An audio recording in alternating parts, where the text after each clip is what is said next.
Welcome back to In the Midst. So it's August.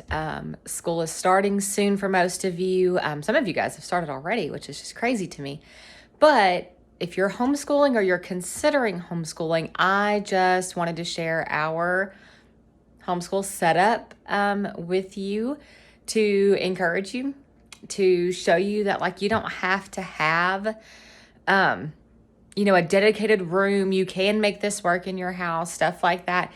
And I want to share our note boxes, okay? So your kids will like this. It's something that is easy. It's an encouragement to them. It's fun to do.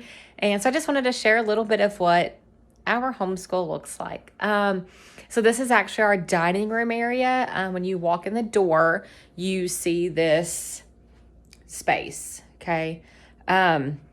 Across from our dining room table. I've got stuff on it, but our table is here. So as you walk in the door, you've got the table and then you've got this space. So this is what we use. We do school right here at the table. I have two kids. They are this year in first grade and eighth grade. So on this side, I have my daughter's stuff, which is our first grade things.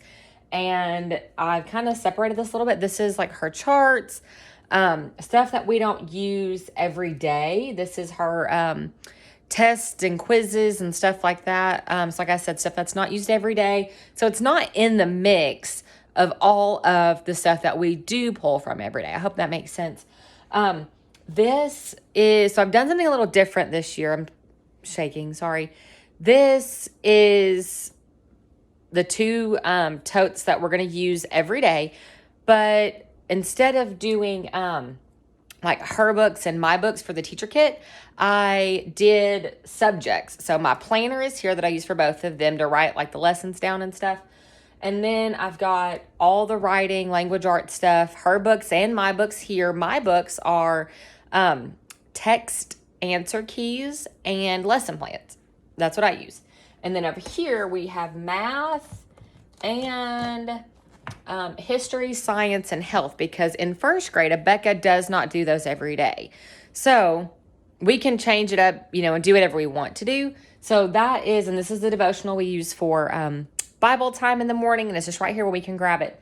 So we've got things we don't use every day, and then divided by subjects, my stuff and her stuff together, so we can just grab it, and it's there.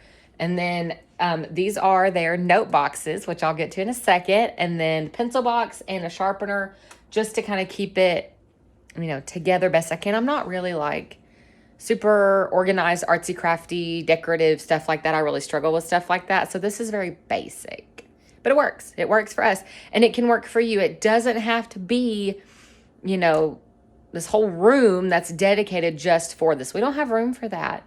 So this is our eighth grade stuff, and I've done the same thing. This is the tests and quizzes and activity books that we don't use every day. We've got a quiz about once a week and a test about every week and a half, 2 weeks. Roughly, all of his tests are not on the same day, so it just depends on how the lessons fall. And then I've done the same for him. We've got Bible, math, and science, and then we've got all of his language arts and history stuff. Language arts is spelling, poetry, grammar, literature.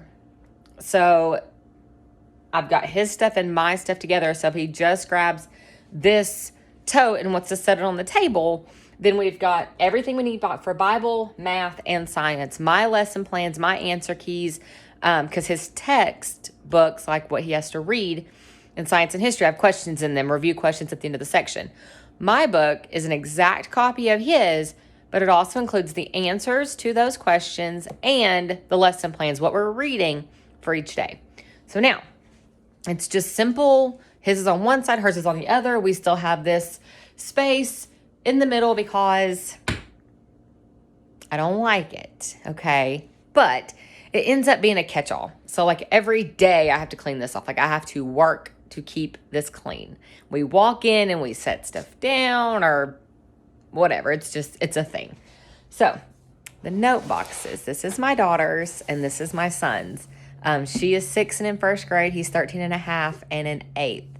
I started this a couple years ago, 2 or 3 years ago, and they love it. So I will get just little sheets of paper or index cards or like the Dollar Tree little notebooks, and that's what I use. So there's different colors of paper in here. It's all gonna fall out. So I like to change it up with the colors, keep it mixed up like that. Some are folded real small, some aren't. And there's about 60 notes in there. So the idea, I'm not perfect, so it doesn't happen every day, but the idea is that they get up in the morning and before school starts, they get to pick a note. And the note might just be, I love you. I'm so glad I get to be your mom. Or, I hope you have a good day today. Remember to work really hard. Remember to make good choices. We're going to start school with hot cocoa. Or we're going to do school in our pajamas today. Or you get to pick one subject to skip today. Or we're going to do school outside or school on the floor. Let's make a fort and do school in that. Just to keep it fun, mix it up a little bit. I don't know. It's fun and the kids like it. Sometimes I'll put in there like you get to pick dinner at home tonight. So what are we going to have? Somebody wants tacos or somebody says, I want grilled cheese and tomato soup or whatever. Then they get to pick for that day. So it's just a simple thing. It gives them something to look forward to. There's reminders in there that I love them. I'm proud of them. I'm glad I get to be their mom because they need to hear that. And then fun things. So it's always a surprise. They never know what they're going to get. So it just makes it fun. So I keep these out just tucked away over here, and they get up in the morning, they pick it out, and then we start. Generally, they do get to pick the order of their classes. We do Bible first together. So I do that devotional. I teach that together, and then they each have separate Bible classes. My youngest, we use her Awana book. We go through the verses, so she's got memory verses and all that. And my oldest, we're actually using master books, and this year is Christian Heritage, and it goes through the men that signed the Declaration of Independence, and it's called They Signed for You. It's reading about their life, their history, their testimony, and how that works into scripture, how God used these men and all this stuff. So I'm really excited for that. So that is it. So if you are thinking of homeschooling, maybe you're starting your year and you're like, man, I don't feel like I have anything together. This is it. Real simple, couple totes, keep it tucked away, and we do it. So we do school here at the table, both of the kids together at the same time. I just go back and forth all day. Being in 8th grade, my oldest does have a lot of independent work that he can do by himself, which really helps.